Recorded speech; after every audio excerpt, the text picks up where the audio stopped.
Here's a Comedy Centric Moment. Well, all right. So speaking of heroes, you got a very special phone call from God, really, basically.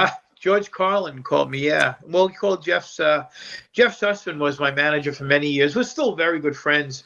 And he manages Joe Rogan and Kevin James, and he had a bunch of comedians back in the day. And he was my manager at the time. And I was with William Morris was my agent.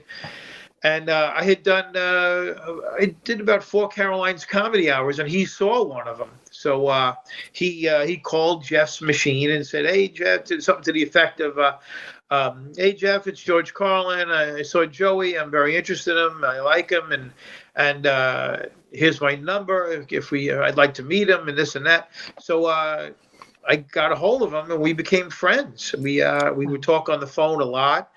We had a sandwich and a beer one time in New York when he was here. He invited me to his show in Vegas.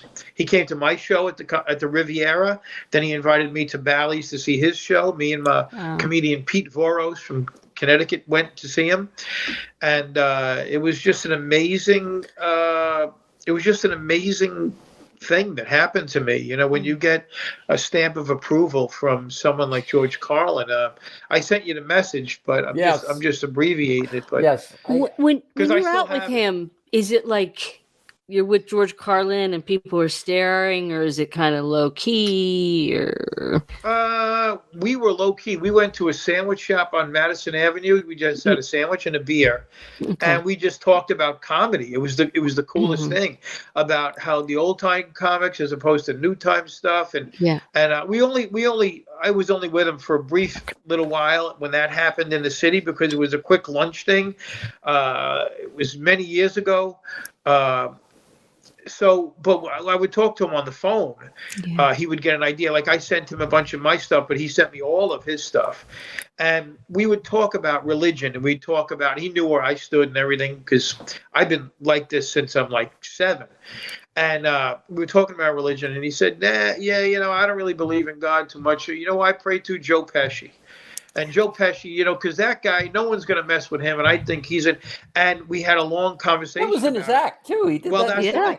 I'll never claim to have written anything for George Carlin, but I know that bit came from a conversation that him and I had about God. About God, So it was a real kick to be someone, because when he came to see me at the Riv after the show, we talked a little bit more, and he said to me, "Why don't you take that punchline to the left? It's a rounded stage, and most of the audience is in front of you, but there were some people on the side." He said, "But you had a great punchline that you took to the left. You didn't take it straight out. Literally to the direction that left? Literally to the left. Yeah. I literally went like this and took the punchline to the side of the room. There was people there, but not a lot. So what was his rationale for that? He was like, when you send a punchline in, you got to drive it home physically. Like he'll do it with a bended knee. He'll do it with his hand, like this with his hand. Right. He'll do it with he'll make a facial thing going on, like that. You got to use all the weapons in your arsenal.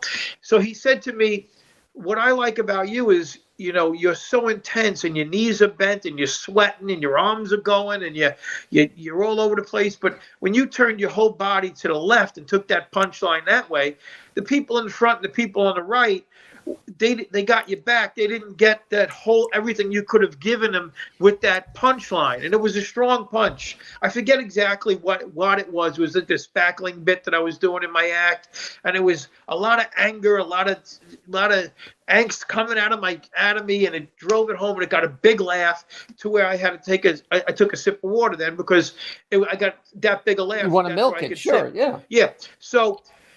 So he said to me, "Man, bending the knees, using those arms, and then taking that punchline straight out." Since he told me that, and that was many, many years ago, I used it, and it's all. Whenever I do a punchline, I'm straight out to where I want it to go, to the point where, and you know this, you could pinpoint where you want that laugh to go, especially if you got somebody in the audience you know is talking. Exactly. You know they don't like you. I'm directing my punchline right to that person.